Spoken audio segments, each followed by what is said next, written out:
마지막 주제입니다. 영생을 지금까지 신천지의 사도신경에 대한 공격은요, 사도신경 고백 자체에 대한 공격이었습니다. 근데 이 네 번째는 살짝 달라요. 그게 뭐냐면 이건 기독교 자체에 모순이 있다라는 공격입니다.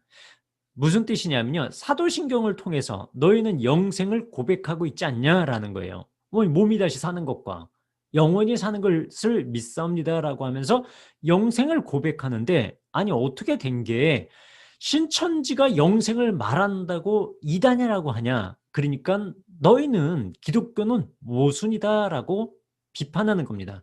이것에 대해서 제가 반론하겠습니다.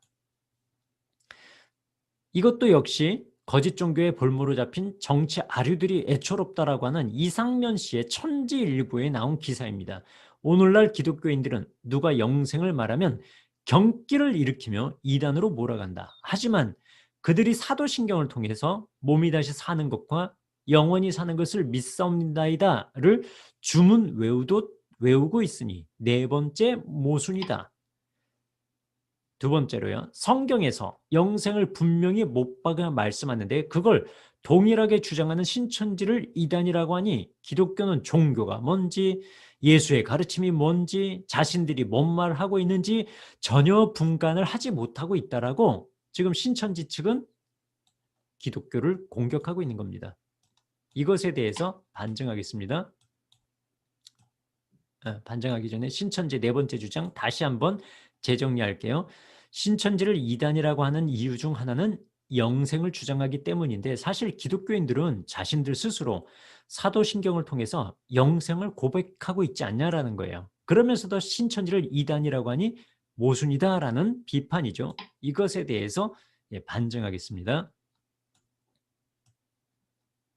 신천지는 우리가 생각하고 있는 단어를 동일하고 하게 쓸 때가 있어요. 그게 아까 대표적으로 거룩한 공회와 사내들인 공회는 완전히 다른데, 단어적으로, 그러니까 원어로 보면 완전히 다른 용어인데 한글이 같잖아요. 공회란 단어가 똑같다고 사내들인 공회랑 거룩한 공회인 예수 그리스도의 참된 신앙을 고백하는 공동체를 똑같은 것이라고 매도하잖아요.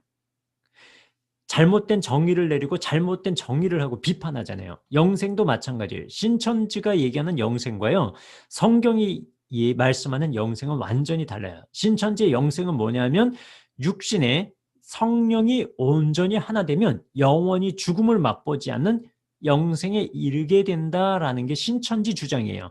육신에, 사람 몸에, 영은 육을 들어 쓰는데 이 세상에서 들어 써야 될 육체 하나를 들어 쓴다는 거예요. 그 영이, 성령이 내려오면 온전히 영과 육이 합일이 되면 죽음을 맛보지 않고 영원히 산다는 게 신천지식 영생이에요.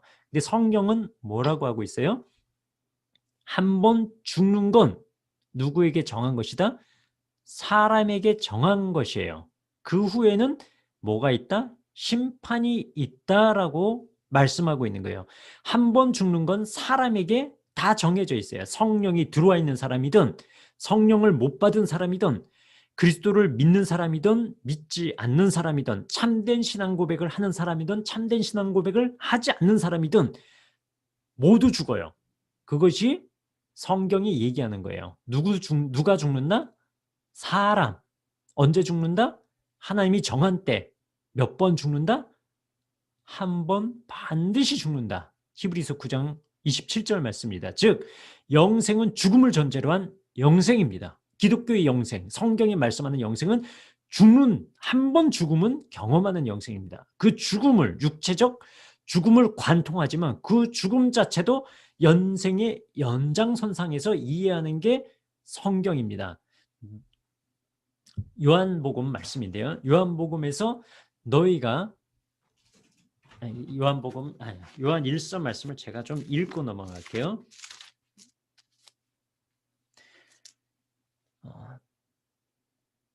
또 증거는 이것이니, 요한 1서 5장 11절 말씀이에요. 또 증거는 이것이니 하나님이 우리에게 영생을 주신 것과, 무엇을 줬어요? 하나님이 우리에게 영원한 생명을 주었어요. 이 생명이 그의 아들 안에 있는 그것이니라. 아들이 있는 자에게는 생명이 있고 하나님의 아들이 없는 자에게는 생명이 없느니라. 자, 죄송해요. 이걸 스마트폰인데요. 이게 성경이라고 하고요. 죄송해요. 이게 책이라고 할게요. 이 스마트폰을 예수님이라고 할게요. 죄송해요. 이 책을 예수님이라고 할게요. 이 예수님 안에 뭐가 있다? 이 생명이 그리스도 안에 있다라는 거예요. 그리스도 안에. 그리스도가 있는 자에게는 그럼 뭐가 있게 되는 거예요? 자연스럽게 예수의 생명이 있는 거죠. 이것을 영생이라고 해요. 성경은. 이것이 영생인 거예요. 그래서 살아있는 우리가 지금 영생이 멀리 있는 게 아니라 어떻게 됐다? 시작됐다. 왜? 예수의 생명이 내 안에 들어왔으니까. 근데 한 번 죽는 건 사람에게 정한 거기 때문에 죽음을 경험해요. 그러나 그것이 영생이 중단된다? 연장성산이다 라는 겁니다. 이것이 성경이 말씀하는 영생입니다. 신천지의 영생은 뭐냐면요, 계시록 20장 4절부터 6절에 명확히 나와요. 예수님을 증거하고 하나님의 말씀을 전하다가 목배인 영혼들, 여기 존재를 두 가지로 나눠요. 신천지는요, 무슨 존재가 있어요? 영혼들이 있다 이거예요. 예수님을 증거하고 하나님의 말씀을 전하다가 목배인 영혼, 죽은 영혼이죠. 죽은 사람들의 영혼, 순교자의 영혼이라고도 해요. 그리고 또 한 존재를 얘기해요. 그게 뭐냐면 짐승과 그의 우상에게 경배하지 않고, 그 요한계시록 13장에 나오죠. 짐승과 우상에게 경배하지 않고 그의 표를 받지 아니한 사람들, 표 받는 사람들 666표, 짐승의 표, 사람의 수 666을 받는 거고, 그 받지 아니한 사람들이 살아서 그리스도와 더불어 신천지 천년성에서 왕노로 산다라는 거예요. 이 영혼들과 이게 14만 4천이라는 거예요. 순교자의 영혼 14만 4천, 그리고 짐승과 우상에게 경배하지 않고 표 받지 아니한 사람들 14만 4천이 이 땅에 채워지면 이게 합일이 돼서 그리스도와 더불어 육체로 영원히 살면서 왕노로 탄다라는 게 신천지의 교리입니다. 이게 영생관이에요. 이상한 것 눈에 띄세요? 이게 이만희 2007년 천지창조 526페이지에 나오는 내용입니다. 근데 뭐 이 영생을 얻으려면 굉장히 복잡해요. 그 외에도 교족부에 들어와야 되고요. 그리고 한 사람이 한 사람 전도해야지 되고요. 안 그러면 벌금도 내고 그랬죠. 이게 신천지의 영생관인데요. 이것이 NIV 성경에 보면 더 정확하게 나와 있어요. 신천지는 누구를 나눈다? 목배인 영혼들과 표받지 않은 사람, 짐승의 표받지 않은 육체를 가진 사람들로 완전히 이원론적으로 나눈다. 근데 성경은 뭐라고 하느냐? And I saw the souls of those who had been beheaded because of their testimony for Jesus and because of the word of God. 예, 존재가 나와요. 어떤 존재요? 예, 하나님의 말씀과 예수 그리스도에 대한 증거 때문에 목배임을 받은 사람들의 영혼을 봤다는 거예요. 근데 영어 성경에 뭐라 그러냐면 they had not, 즉 they, 이게 지시대명사죠. 누구를 지시하는 거예요? 하나님의 말씀 때문에, 그리고 예수 그리스도를 증거했기 때문에 순교한, 그러니까 목배임을 받은 그 영혼들, they had not, 그 사람들은 짐승을 경배하지 않고요, 표를 받지 않은 사람들이다라는 거예요. 그들이. 그러니까 두 존재가 아니라 어떤 존재다? 이미 한 존재다라는 거예요. 순교자의 영혼과 짐승이 표받지 않은 육체가 따로 있는 게 아니라, 난 순교자의 영혼을 봤어요. 근데 영어에 보니까 they had not이라고 표현하는 거예요. 이 사람들을. 그러니까 한 존재를 얘기해요. 이건 요한계시록의 전체 구도를 봐야지 이해가 돼요. 요한계시록의 묵시문학적 특징은 뭐냐면 하나님의 사람, 사탄의 종, 영생을 얻을 존재들, 심판받을 존재들, 하나님의 표를 받은 사람들, 짐승의 표를 받은 사람들이 막 성경 구절들이요 다 나눠져 있어요. 즉 1장, 2장, 3장, 4장, 5장까지는 하나님의 사람들에 대해서 설명을 해요. 굳이 이제 표현을 하자면 6장 하나님 인 떼는 사건이 있죠. 인심판이 있죠. 하나님 심판받는 사람들. 7장 14만 4천 나오잖아요. 하나님의 사람들. 8장 9장 짐승의 표를 받거나 심판받은 사람들. 10장 11장 두 증인 나오고 다시 예언하리라 이 말씀 나와요. 하나님의 사람들. 12장 13장 짐승의 표를 받은 사람들. 심판받을 사람들. 14장 15장 하나님의 사람들. 그리고 16장 이제 나팔 심판 나오죠. 16, 17, 18까지 멸망받을 바벨론이 설명이 돼요. 19, 20, 21, 22에는요. 하나님의 사람들이 누릴 새하늘 새 땅의 영화가 시작돼요. 그러니까 이 구도 속에서 이해하면 아니 거기서 왜 영혼과 육체가 나눠져야 되냐고요. 그러니까 신천지의 사고방식이 나오는데 신천지는 선, 악, 성령, 악령 이 두 가지 구조밖에 없어요. 그러니까 계시록 20장 4절 말씀이 전혀 그 말씀이 아닌데도 뜯어놓는 거예요. 파괴해 놓는 거예요. 근데 이건 한 가지 존재를 의미한다. 꼭 기억해 두셔야 됩니다. 성경의 영생과 신천지의 영생은 완전히 다릅니다. 14만 4천 명의 사람들이 육체 영생하기 전에 먼저 성령이 한반도 한국 땅에 있는 육체의 한 사명자에게 임하여 섭리를 이끌어간다. 이거 정명석도 주장하는 거예요. 정명석 주장하고 비슷해요.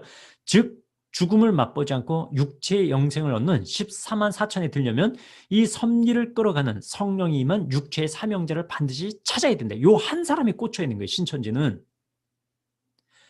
한국 땅 밖에서 구원 얻을 수 있다 없다? 없어요. 누구를 만나야 된다?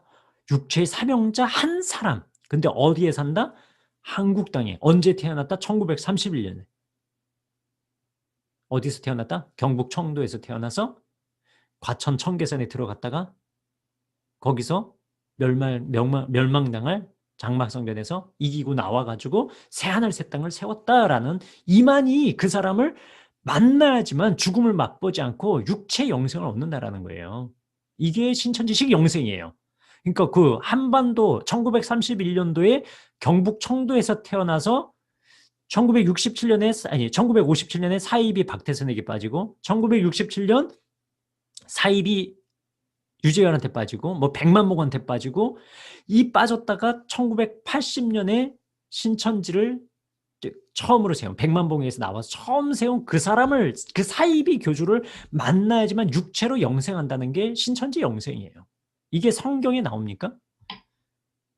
성경에서는요. 아까 요한일서 5장 제가 10절 말씀드렸죠. 10절 11절 요한일서 누가 있어야 지냈나? 예수님 안에 생명이 돼. 이 성경을 예수님이라고 할게요. 요걸 생명이라고 할게요. 예수님 안에 뭐가 있다? 생명이 있다. 그러니까 영생을 얻으려면 어떻게 이 예수님을 믿고 마음에 받아들이고 예수님을 따라서 살기로 결심한 그 예수님이 있는 사람이 영생을 얻는 거예요. 근데 신천지는 그 예수가 있다 없다? 없어. 아무 상관없어. 누구를 믿어야 돼요? 1931년에 경북 청도에서 태어난 이만희 교주를 믿고 따르고 전도하고 14만 4천 채워지고 그들의 교족부에 등록이 되고 열심히 기도생활, 전도생활, 말씀생활 그리고 사람들에게 거짓 포교하고 이거 다 해야지 영생 얻는다는 게 신천지식 영생이에요. 그 조건에 부합되는 사람 나와보라 그래요. 이만희 교주도 지금 죽게 생겼구만. 영생의 조건 거듭나야 됩니다. 한 번 태어나선 거듭난 게 아닙니다. 2번 태어나야 됩니다. 물과 성령으로. 이게 성령을 얘기하는 거예요. 독생자를 믿어야 됩니다. 왜 독생자를 믿어야 돼요? 내가 하나님의 아들이다라는 놈들이 너무 많이 있으니까 독생자 믿으라는 거예요. 요한복음 3장 16절에 아들을 믿어야 됩니다. 그리고 그의 피로 죄에서 해방돼야 합니다. 이게 성경이 말하는 영생이에요. 예수를 떠나서는 가능하다 불가능하다. 예수님을 제외하고 즉 2000년 전에 우리를 위해서 십자가에 못 박히신 예수 그리스도를 제거하고 걷어내고는 성경이 말하는 영생은 단 한 걸음도 나아갈 수 없습니다. 그러면 과연 저기 마무리하기 전에 몇 가지 또 댓글 창에 나온 것 읽어드리고 또 넘어가겠습니다. 예, 오로라님 12사도가 70년을 걸쳐 한 구절 한 구절씩 간절히 기도하면서 완성시킨 신앙고백이라고 배웠고 사도신경을 하면서 신앙생활을 했어요. 오로라님 너무 감사합니다. 예, 일설에 따르면 설화에 따르면 전설적인 얘기들에 따르면 이런 얘기가 전해오는 건 맞습니다. 예, 그러나 이것은 전승입니다. 실제로 이것이 그러냐 안 그러냐보다 더 중요한 건 뭐냐면 사도신경이 담고 있는 내용입니다. 그것은 정확히 우리의 성경과 일치하는 것을 제가 조금 이따 설명드릴게요. 부엉이님 감사합니다. 샷건님 신천지가 맞는 게 있어서 미혹되는 건 아닌 것 같아요. 사기꾼들은 몇 마디 말로 사람을 홀리는 재주가 있다고 합니다. 이만희가 영생한다고 이만희가 하나님이라고 그게 사기꾼이고 사람은 누구나 최고이고 싶고 영생하고 싶은 심리를 파고들러서 홀리는 거죠. 사기꾼의 아주 그 실체를 잘 설명해 주셨습니다. 눈을 감고 뜨면 찰나에 천국과 지옥으로 나뉘을 거라고 봅니다. 그게 육체의 죽음이죠. 영혼의 영생, 누구나 영생. 그렇죠. 영혼은 누구나 영원히 살아요. 그러니까 그 예수님이 영으로 부활했다 신천지 주장하는데 그렇게 영이 부활할 이유가 없죠. 원래 사는 거니까요. 예. 오로라님 천질부 이상면은 무조건 개신교를 비난하고 성경에도 없는 이단 교리를 합리화시킵니다. 그렇습니다. 우리의 부활과 신천지 부활은 다르죠. 예, 다릅니다. 다른 이로써 구원 얻을 수 없나니 천하 사람 중에 구원을 받을 만한 다른 이름을 우리에게 주신 일이 없습니다. 오로라님 감사합니다. 14만 4천 상징적인 숫자일 뿐 큰 의미는 없습니다. 숫자에 집착하면 정신병 생겨요. 그렇습니다. 동동님 성경과 전혀 달라요. 사건 성경을 쓸 때 사탄은 그들의 성경 기록 당시 박해하던 왕을 본인들만 알아들 수신호 같은 것을 666 사단 그렇게 적용합니다. 예, 지금은 숫자에 너무 큰 의미 정신병가 아닙니다. 이 말씀대로 사람 이만희는 구원자가 될 수 없고 사탄의 종류로는 사기 종교입니다. 그렇습니다. 남 좋은 일 시키지 말고 나를 위해 투자하고 나를 위해 사랑하면서 사세요. 그리고 여유가 생겨 어른 사람이 나누고 삽시다. 난 없으면 왜 전도비를 내야 하고 이상한 요구를 거부하고 뛰어넘으면 행복이 옵니다. 신천지는 이만희가 구원자고 예수 영을 입었다고 미혹합니다.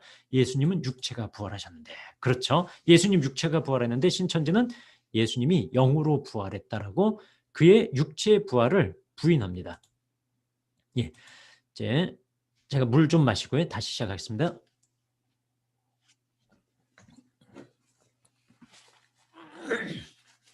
오늘 이 사도신경 반증은 한 11시 정도까지 시작하고 또 마무리하게 될 것 같습니다. 그 사이에 궁금하신 내용이나 의견 나눠주시면 제가 마지막으로 댓글을 읽고 이따가 마무리하도록 하겠습니다. 나는 전능하신 아버지 하나님, 천지의 창조주를 믿습니다. 천지 창조하신 하나님을 믿는다는 거예요. 이 당시에 세계관은 뭐였냐면요. 헬라 철학이 기원 후 100년, 200년, 300년을 휩쓸던 시대예요. 헬라 철학은 뭐냐면 선한 신과 악한 신이 팍 싸워가지고 파편이 튄 거예요. 그러면서 지구가 만들어졌는데 이 지구를 사탄이 장악하고 있다라고 주장하는 것이 만이교적 이원론식 천지창조론이었어요. 그때 사도신경은 뭐를 고백하는 게 아니다. 이 천지는 하늘과 땅과 지구는 사탄에 의해서 하나님과 사탄이 싸우다 만들어진 게 아니고 전지전능하신 아버지 하나님께서 창조하신 거다라고 선언한 거예요. 신앙고백. 이게 비성경적입니까? 예, 구절들 다 읽지 않을게요. 나는 전능하신 아버지 하나님 천지 창조주를 믿습니다. 창세기 1장 1절 한 장만 딱 펴도 나와요. 사도신경. 나는 그의 유일하신 아들 우리 주 예수 그리스도를 믿습니다. 어떤 아들이요? 유일하신 아들, 즉 독생자. 이거는 새로운 번역의 사도신경입니다. 유일하신 아들, 독생자라는 거예요. 예수를 대신할 사람도 없고 예수를 이어받아가지고 예수의 영을 받아서 예수님 격 목자라든가 그런 사람들 필요 없습니다. 없습니다. 제가 지금 발견했는데 이 추리닝이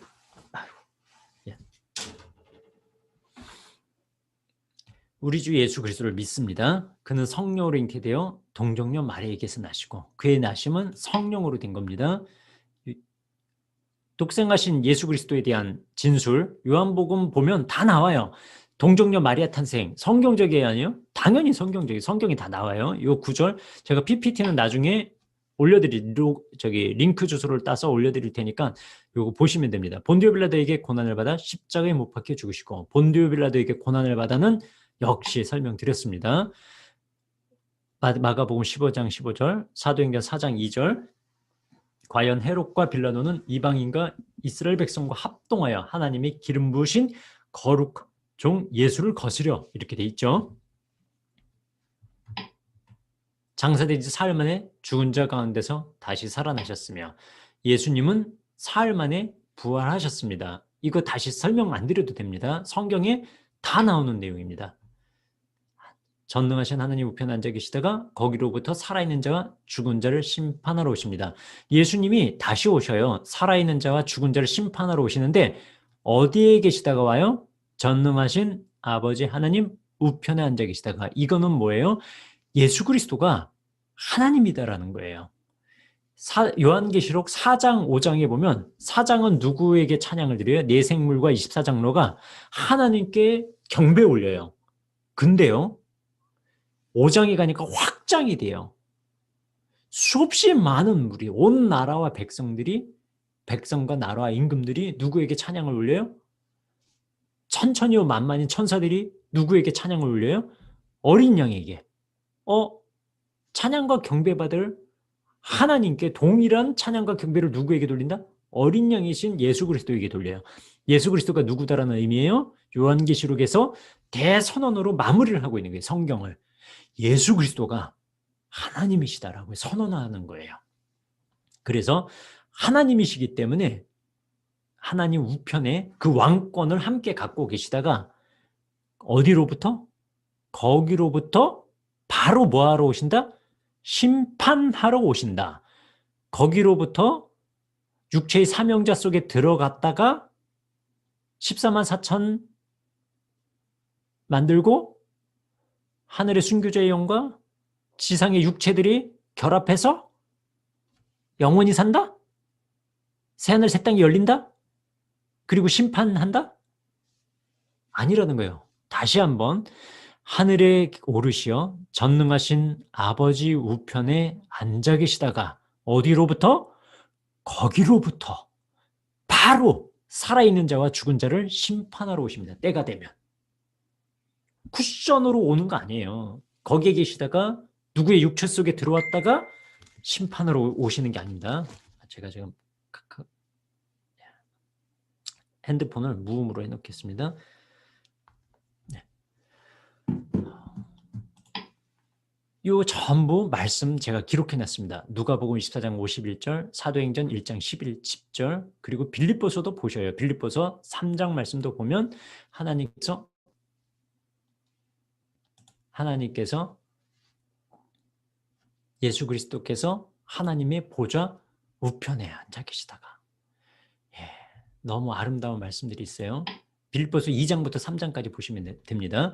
나는 성령을 믿으며 거룩한 공교회와 성도의 교제와 죄를 용서받는 것과 몸의 부활과 영생을 믿습니다. 아멘. 몸의 부활과 영생, 신천지의 부활관과 영생관과 완전히 다르다라는 것을 제가 설명을 드렸습니다.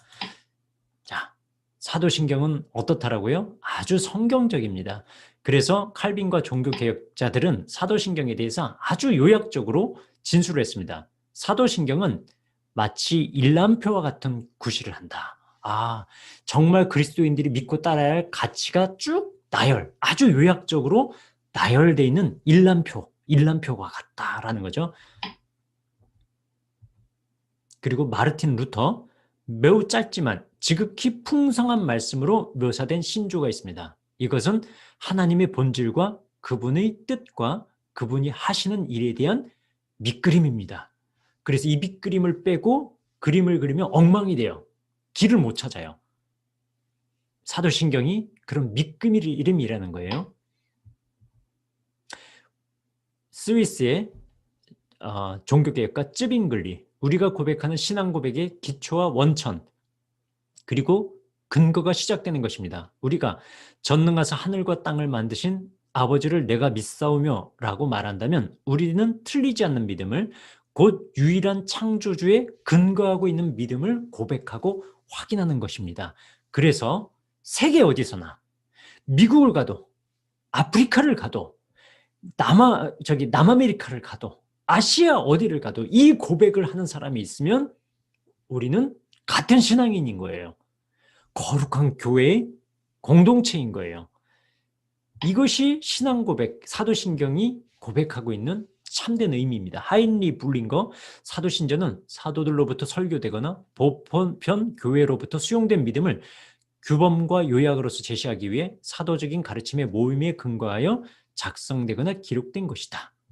사도들로부터 이어져 내려온 것이다라는 거예요. 자카리아스 우르시누스는요, 칼뱅 이후에 나타난 종교개혁가인데요. 사도적 신조라고 부르는 것은, 신조라고 하는 건 아포스틀 크리드라고 하는, 이것을 신경으로도 번역하고 신조라고도 번역하는데, 믿는 내용들, 믿는 조항을 의미하는 겁니다.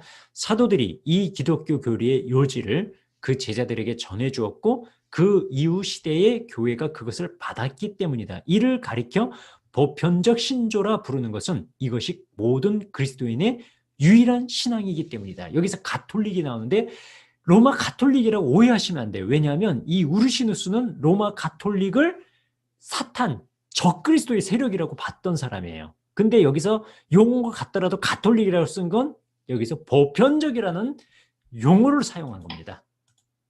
그걸 이해하셔야 됩니다. 사도신전은 기본적으로 성경이 증언하는 복음의 신비에 대한 이성적인 성찰과 고백입니다. 예.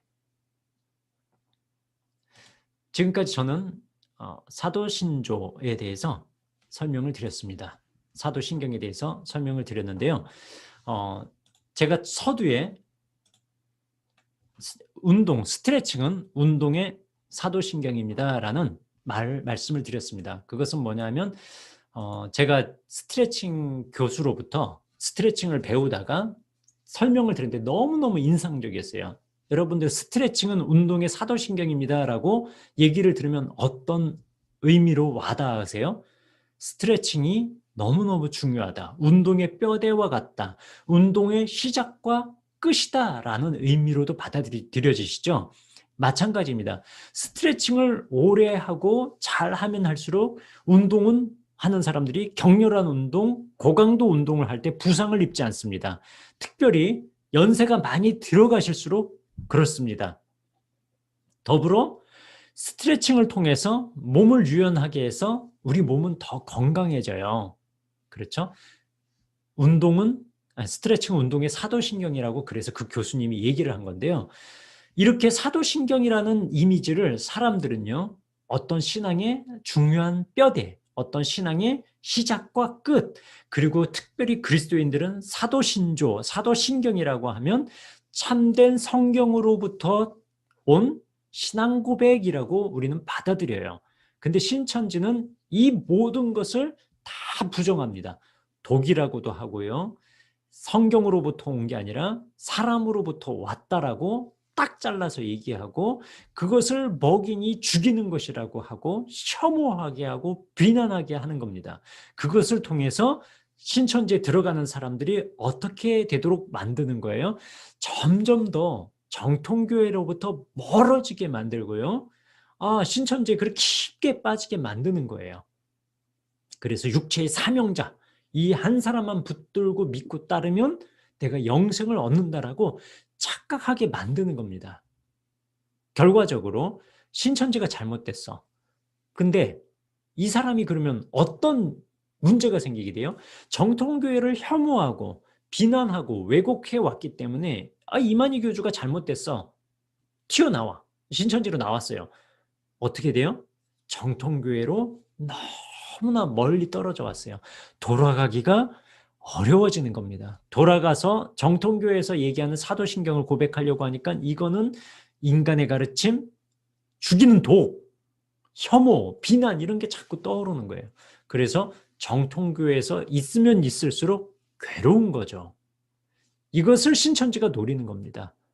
정통교회를 완전히 사탄시에서 떠나게 만들고 신천지에서 뼈를 묻게 하고 설령 신천지가 잘못됐다고 나가더라도 정상적 신앙생활을 못하도록 교란시켜 놓는 겁니다. 이것이 신천지가 노리는 겁니다. 그래서 아무쪼록 이 강의를 통해서요, 사도신경이 성경으로부터 온 것이고, 우리가 사도신경적 신앙 고백을 할 때 바른 신앙에 서서 건강한 신앙으로 지속적으로 자라갈 수 있다는 것을 마음에 굳게 붙드시기를 주님의 이름으로 부탁드립니다.